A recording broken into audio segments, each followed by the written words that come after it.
something that speaks out. Try quick and hedgehog around. Hello, everybody out there in the YouTube community, Facebook, listening to our podcast on one of the many Audible sources. We are here and we're back again to speak to you from here in Olive Branch. I'd like to welcome you all back to our podcast. I'm your host. My name is Dane. These are my co-hosts, Tim and Alex, and this is going to be the Depths of Disorder. We're going to be diving in to take a look at Sonic the Hedgehog, as well as generally talk about fandom. And the reason why I wanted to bring this up is because we finally have seen one of the more positive lights of listening to fan interaction as well as fan desires, and that was Sonic the Hedgehog. Originally, we ragged on this because obviously Sonic had a really rough, uncanny valley-esque starting animation for its particular main character. It received a lot of fans complaint, as many of you will know, and it was subsequently changed to its credit. And the reason why I even went to go see this movie because I am not a previous Sonic fan. I've never played any of the video games or watched any of the Kessler media. are.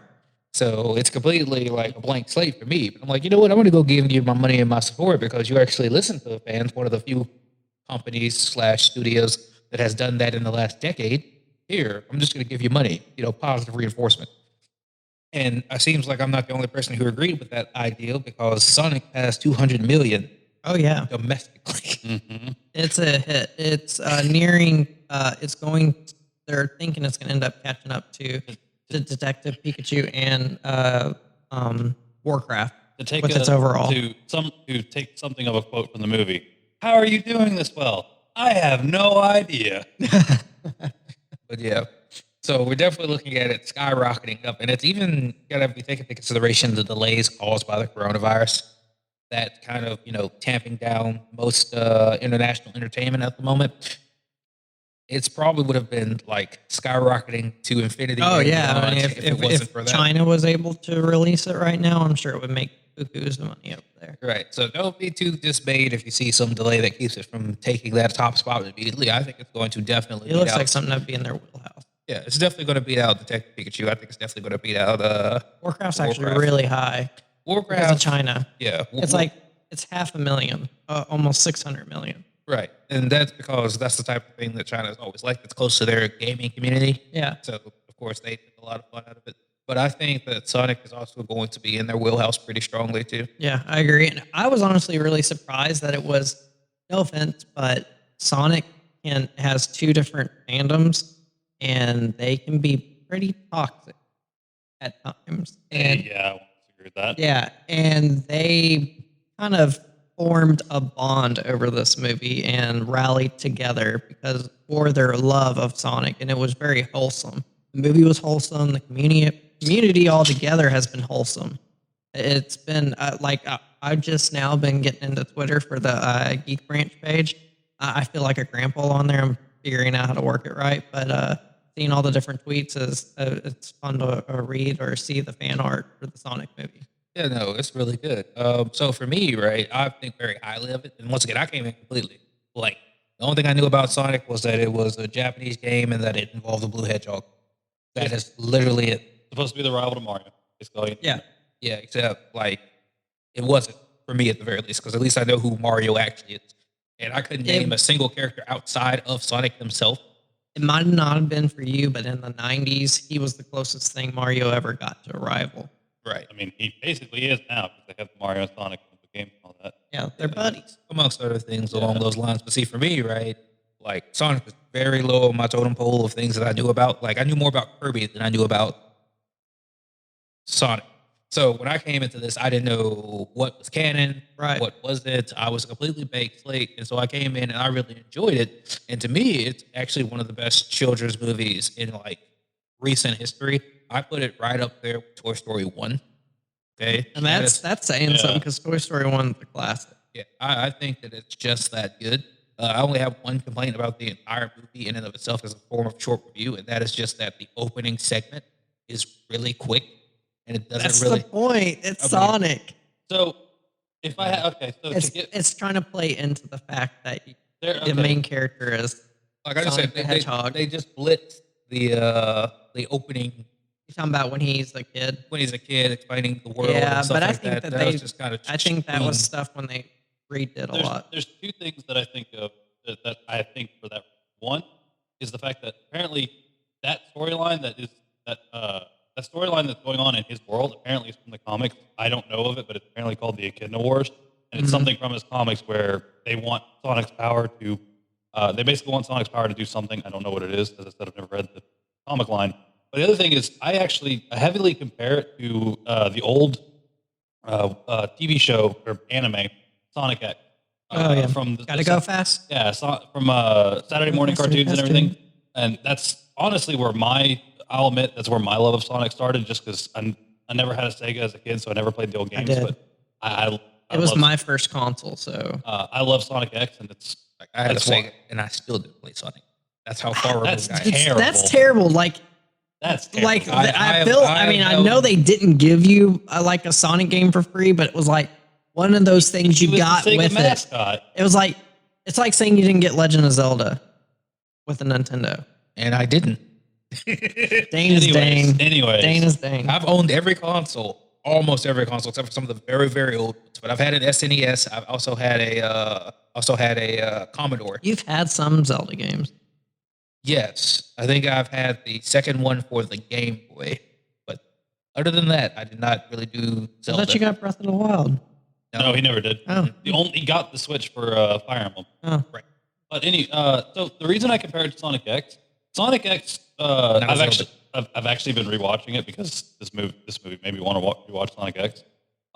They definitely took inspiration from Yeah, that. Sonic X was, just so you know, it wasn't a Sonic anime based where Sonic and his friends ended up on Earth. Yeah. It took very heavy inspiration from two of the games, specifically Sonic Adventure and Sonic Adventure 2, because on our I love those games. most people would say those are the two best Sonic games. Not most. There's actually I say most because most people agree that those are the best Sonic has ever been in terms of gameplay. in terms of plot wise. In terms of gameplay and story. Personally, the first one is my favorite because I love chaos. Yeah. But regardless, I compare it heavily to that because, as Tim had said, the beginning of Sonic X is Eggman basically using the Chaos Emerald to try to power his machine, and Sonic messes up, or Sonic attacks it by mistake and Screws everything up. basically activates a chaos control that takes them all to the real Earth. world. Yeah, to Earth, basically. In the games, for whatever reason, they're just a part of the real world. Like, literally, Station Square is just their hub world. But in the Sonic Adventure Battle 2 had one of the best openings and one of the best Yes. songs. Like, you literally start off. So you know how in the movie you're in San Francisco? I wish they For had a done little a bit? homage to that. Yeah, so the beginning is like Sonic literally jumps off of a helicopter with a snowboard, and he's going downhill. City Escape. City Escape, yeah. It's one of the best. It's Yeah. one of the best. What's it called? Stages that Sonic has ever done. Yeah, it's the It's opening most stage. iconic. Giant blink. Obviously, because I haven't played or don't know anything about it. Most people remember it because you're chased by a giant truck. Yep, which is fine. But I don't know what a chaos Controlled by Emerald is. Robotnik. I don't know So that's what why everybody chaos was like, is. Well, no. The truck's not by a robot. oh yeah, it's not. But it would have been great Yes, if no, they I did it in the agree. movie because he Yes. had a huge truck. Yes. So they should have played homage to that. But that's okay. Yeah, in There's always other movies. the I don't- Preferably two more. I really think that the second movie is gonna be them pulling away from Earth and opening the door further for Sonic's I actual mean, that world. does not world. admit the need for a giant truck. If he's in his world, it would be kind of odd. depends on what they do. I mean, Does hell, not And admit if there's need for a Robotnik, giant yeah, I truck. know if Robotnik, again, depending on what they do, because hell, Egghead. there's freaking there's casino forests. That's true. There's lava ruins. There's all kinds of crazy stuff in Sonic World. Yeah. They could, yeah, they could do that. I mean, there's lots of things they could do. I was actually, as I said, when I started off as a fan, I was just a little kid because my brother he's a few years older than me. He's about 3.5 years older than me. So by the time I could remember doing anything, we had a Sega Genesis. And so, of course, my brother wanted me to play. And so one of the first games I ever played was Sonic the Hedgehog. And then when I was little, when I got a little bit older, they would have Sonic the Hedgehog, the TV show, on late at night, along with a couple of other shows, including Gargoyles. So I watched Sonic the Hedgehog and Gargoyles at midnight when I was a little kid. So Sonic has definitely stuck with me throughout my life. Right. Okay. So I was gonna say, we away should- from your fanboying. I was Because it gonna has say. nothing to do with me at all. Sorry. But I appreciate that you guys are so excited for it. And back to the only thing that I know about Sonic, and can reference, which is this movie. Like I said, my only complaint was that the opening was a bit too fast, probably because it is self-referential to previous Sonic materials, which I have not consumed. So I'm like, well, there are all these echidnas running into this building. Here's your mentor. We just met her. Really good piece of advice that's actually really bad when you think about it. And rings, which I've always wanted to know because I have no context for anything. What are the rings? That's actually not that's a new thing that they just started doing with Sonic Mania. Because normally, I mean, the rings were just rings you collected. Yeah. And sometimes they were currency, depending on. Yeah, Sonic Mania was the one that started that, which is the one where the guy that used to make the fan Sonic games, Sonic hired him because he was so good at making fan games. Yeah, he made one of the best Sonic games ever made. Sonic Mania was a blast. But during his open sequence, during the animation credit opening, it shows like the rings and you see different worlds and stuff like that. And that's his way of explaining how you went to these different levels. So they ran with it for the movie. Yeah. It's a new thing. Right. And also, I figured out where the rings go. In this case, it's just the bag he has on his person, which I'm perfectly okay with because I never understood where the rings went. I was always under the assumption that he kept them in his gloves. They must have been really tiny rings. I mean, he has the little thing around his glove. That's far I was assuming. Yeah. They could be really small But rings, like the size of quarters. I'm just saying, this solves all of my Sonic related questions. So the movie was like, all right. He loved Jim Carrey. Yes. Jim Carrey killed it. Yes. So yeah, no, he was really, really great. All the characters actually played a pretty important role here and there as far as fleshing things out. I even like the crazy Blue Devil guy. Really, it's a perfect children's cartoon because not a cartoon, children's movie. Because it hits all of the big bases. It's entertaining, funny, serious when it needs to be, has something for adults. I mean, like perfectly marketable for toys because Eggman's truck would be something I would want if I was 9. You know what I'm saying? And the ability for the robots to keep making smaller robots. That is something I would love to have in a toy. So I'm like, everything that I can think of when it comes to make a good children's movie, hit all the parts. I put it right up there with Toy Story 1. And to wrap up that part of the review, for the positivity out of this, when you look at fandom in general and just about what it means to be a fan of something, this is one of the very few odd victories that we've had as fans.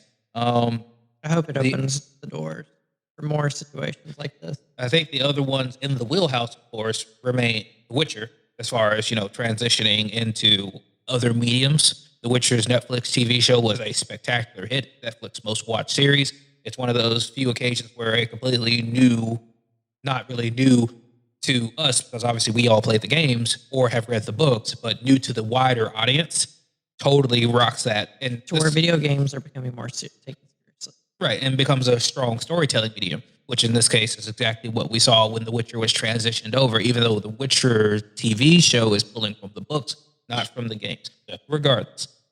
So in the way that opened up the door to allow people into the Witcher fandom, Sonic is the exact same thing here. It opened up the door and allowed me into the Sonic fandom because I am now a Sonic fan. It only consists of these movies because I'm assuming that more are coming out. Oh yeah, they pretty much. But maybe one day I don't know, ROM a Sonic game or something. Sonic Generations is a good one. Yeah, Sonic Generations, I think, is actually on PC. Right. I'm probably going to go to the comics first, though, because I prefer reading to most you'll everything else. enjoy it. There's a lot to read, though. There's a ton to read. Right. So, but that's two of the big successes. And I look at those and I think that they are very few and far between, but they're slowly turning the tide. And when you compare them to the gross test failures that have piled up beside them, because you have to stop and you have to think about exactly how many fandoms have got a little chance in the spotlight these last decade. Because I want to just list off some of the few ones that we can think of just off the back of our heads. Obviously, number one is Star Wars, because it's just come back after its very long break from the 90s. And that's early 2000s. Early 90s, early 2000s, yeah, where it's been more than a decade. Star Wars has come back, and it was not met with, fan acclaim. It definitely made its money, but it is not well liked. 7 was like, people were like, okay, well. We've seen it before. Yeah, but it wasn't like, didn't make anybody angry. Because it opened up a lot of doors. So It was a return to form, in my opinion.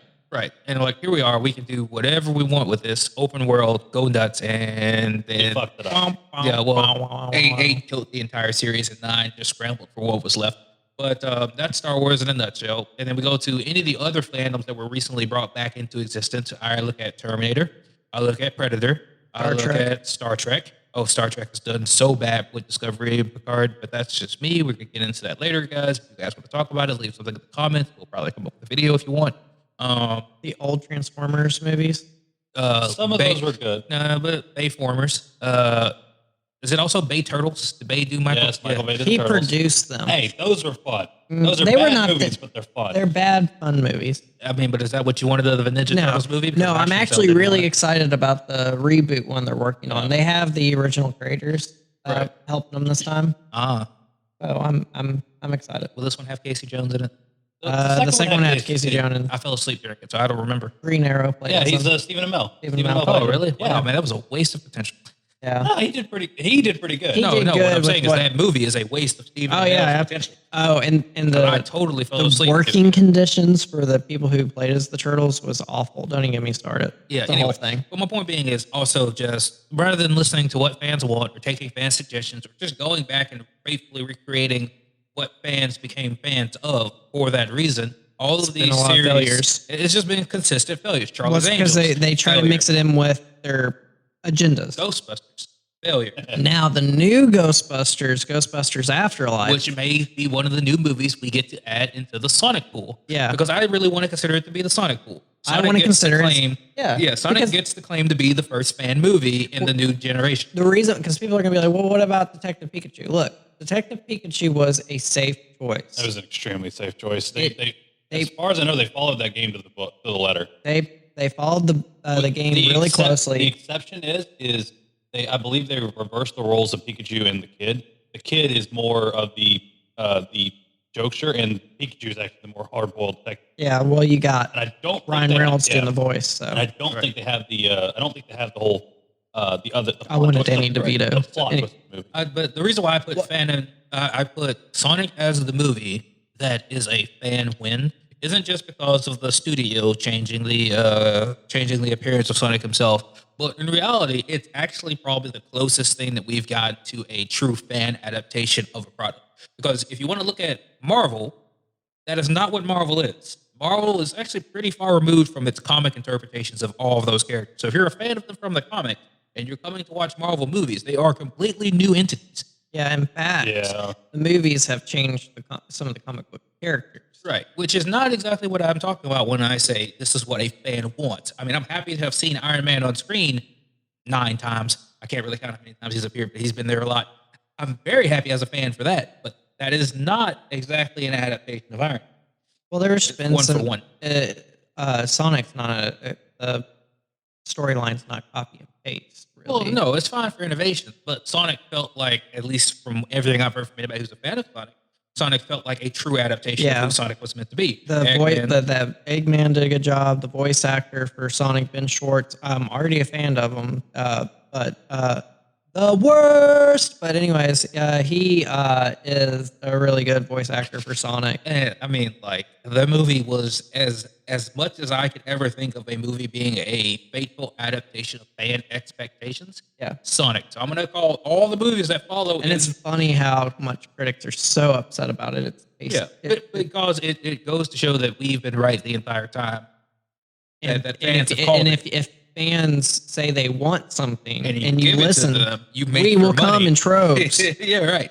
And so that's my If point. Star Wars gives us what we want, they'll have a consistent amount of money that Marvel gets from the previous phase. So that's all I'm saying. And rather than taking your own creative direction, which as any artist has every right to do, I'm not necessarily doubting your ability to do so. Feel free to take whatever creative license you want, but perhaps Respect the material. if not even that, perhaps just give the fans what they want, at least for a time. I mean, feel free to be as creative as you want with But your there own are app- creatives that say that we give you, and Japan has very much that mindset with their creative stuff. We are giving you something that we know they think you'll want, but you don't know you want. Right. That's their mindset. Which is fine if you have that, but look at what happens here. You gave us a teaser of it, which was what Sonic originally looked like. We said, No. you have us No. wrong. And then they went in and they fixed it. And if you want to do that, I think it's a nightmare. If you want to release like 3 trailers of your movie So- early in production, just so we can see what you're doing, and then see if we would like it, and then if we don't like it, go back and do There some has reshooting. there has been a lot of articles talking about how companies are taking fan feedback more seriously, and they're using Twitter and Facebook as a means to compile this data instead of having to use focus groups. They're just Right. using social media. mass, and They're mass actually input. saving them money. So that's my point. And anything that follows in Warner Sonic's Brothers is one of the footsteps- worst about doing their stupid focus groups. Right. But anything that's following in Sonic's footsteps is what I'm going to consider to now be a Sonic type movie. And I'm hoping to see more of those pop out of the woodworks to replace the horrific failures that has been everything from Disney adaptations to fifth in the line for some of these movies. We're going to be getting Indiana Jones 5. We just got Terminator 5. Indiana Jones 5 will not be just happened announced today. Steven Spielberg will not be directing it. We kind of figured that was going to happen. Which is just unfortunate. Yeah, and George Lucas is not involved at all. So, And James Mangold is in talks to direct the film. Logan, Apparently, that's one thing. so apparently, the guy is going to be forever known as the person In your series. yeah, yeah. of an iconic role. Yeah. I mean, hey, if that's He your did a good job with Logan. if that's your shtick, that's your shtick. So all I'm saying is that the more movies that are in Sonic's wheelhouse that come out and treat fans as well as Sonic did, that is true to both the material that made people into fans as well as burgeoning open new doors for fans to join fandoms, like me joining the Sonic fandom. I would want this to be the cultural shift that we all get to see, because the current atmosphere of using our things that we are fans of as wheels to carry forward political ideology or whatever type of agenda that these people have, in place of just faithfully adapting what we've always wanted to see, has absolutely failed, and it's going to continue to fail all Yes. across the board. We actually got some flack from people about when we talked about Birds of Prey. Of course we did. I mean, obviously, because there are people who don't know who Birds of Prey are, because that is not them. Yeah, well, the thing is that they felt like we judged it too harshly without watching the movie. I guess that's a But- fair criticism. I'll accept it. Yeah, but my thing was, But I couldn't stand to watch it to begin with. yes, So and as I told someone that I was discussing it with, I said, yeah, I did judge it harshly, but I did know what I was getting into because I've already seen one of those people on screen. I have seen Harley Quinn, and that's not the Harley Quinn I appreciate and love. Well, and in the way, if you were the to put her actress does a into good job. team, Don't get me wrong. she looks the part, sounds She the part. looks the part, sounds the part, but the role that they make her play is the new 52 Harley Quinn. So we had an issue with. We don't like the new 52 Harley Quinn. We like the old school Harley Quinn. We had the understanding of both source materials. Yeah. We knew what they were creating as far as the source is concerned, and we knew what we wanted, which was Birds of Prey. So why waste our time watching something we didn't want to watch? Well, we knew that the difference between A and B were so graphically, horrifically wide of a chasm. Right. What was the point? I was fine with not watching it and still judging it harshly. Now, personally, if you would have said that you don't want to listen to my critique because I haven't seen it, I'm like, 2 thumbs up, knock yourself out. I would just recommend that you just go and watch or read better Birds of Prey. Also, I felt like we were also not just necessarily critiquing it. We were just pointing out the flaws of its marketing, as so Which many was- other YouTubers were doing. Yeah, I mean, which is graphically true, and everybody got to see the marketing. Yeah. I'm just saying that, like, if we were to do a Harley Quinn team-up movie, it should have been Gotham City Sirens. Yeah. A lot of people felt that way. In fact, And, like, the best part of her cartoon, which is almost the exact carbon copy of what she's doing in the movie, is Poison Ivy. So, I remember Stacy, she was talking to one of her coworkers, and they were like, and they're not like a big time like comic book person or anything like that. And they were just like, I don't understand why they didn't just like have Poison Ivy like in the movie, or just do a just movie do with the just Gotham Poison- City Sirens. Yeah, exactly. Like people understand their relationship with each other. Like it would have made sense. And it would have been... you And, wouldn't have- while you do not like that animated Harley Quinn, you love that Poison Ivy that was in the Harley Quinn. Right. Yeah. All right. Poison Ivy is the best part of it in the 3 episodes I that watched. show has been praised. A lot of people like it. I mean, maybe did it's not. because they have. I know, but there's a lot of people that do, and maybe it's because they got the right dynamic for her, the right group of people. Which- Still got the last 2 episodes to watch of that. Yeah, but I'm just saying that like Poison Ivy is like the perfect straight man Yeah, here. they already announced that season 2 is coming out in April. Oh, good. Perfect straight man. Poison Yep. Ivy. She's like the only character that's not like puffing fumes, which is what the entire cast outside of her, Poison Ivy and Batman, that is all that they are doing. It's just high as a kite, puffing fumes. It makes no sense whatsoever, but apparently it's very entertaining. Yep. And like the saving grace has been Poison Ivy and Batman. That is just the only thing that made that series like tolerable for me. So, what else would you like to say about the? I mean, the only thing I wanted to bring it up is that this seems to be a shift in the universal entertainment dynamic from agenda-based policy for creation and more towards fan feedback-based creation. And I am so appreciative of that. I praise Sonic very highly for it. And not just that, it isn't a really good movie. So I hope to see more Sonic-like movies. That's all that I want. I want the next Disney project, even if it is another freaking recreation of a previous movie, to be closer to Sonic in the way that remains true to what fans desire. You know what I'm saying? To recreating the magic, which is exactly what I expect Disney to do, but regardless. So that's all I want to bring up. I want to know your feedback on it. If you want to mention something in the comments about how you feel as far as a fandom is concerned, as far as what your fandoms have suffered through and what you're looking and hoping for them to kind of play out. Because I know that there are plenty of fans here who have watched the Star Trek, Star Wars, all the things that we've mentioned here today and have their own opinions on the matter. So please share them with us. Like, comment, subscribe. This has been Dane. This has been The Depths of Disorder, and we're pulling up. Block all major roads and capture the suspect. Floating around at the speed of sound.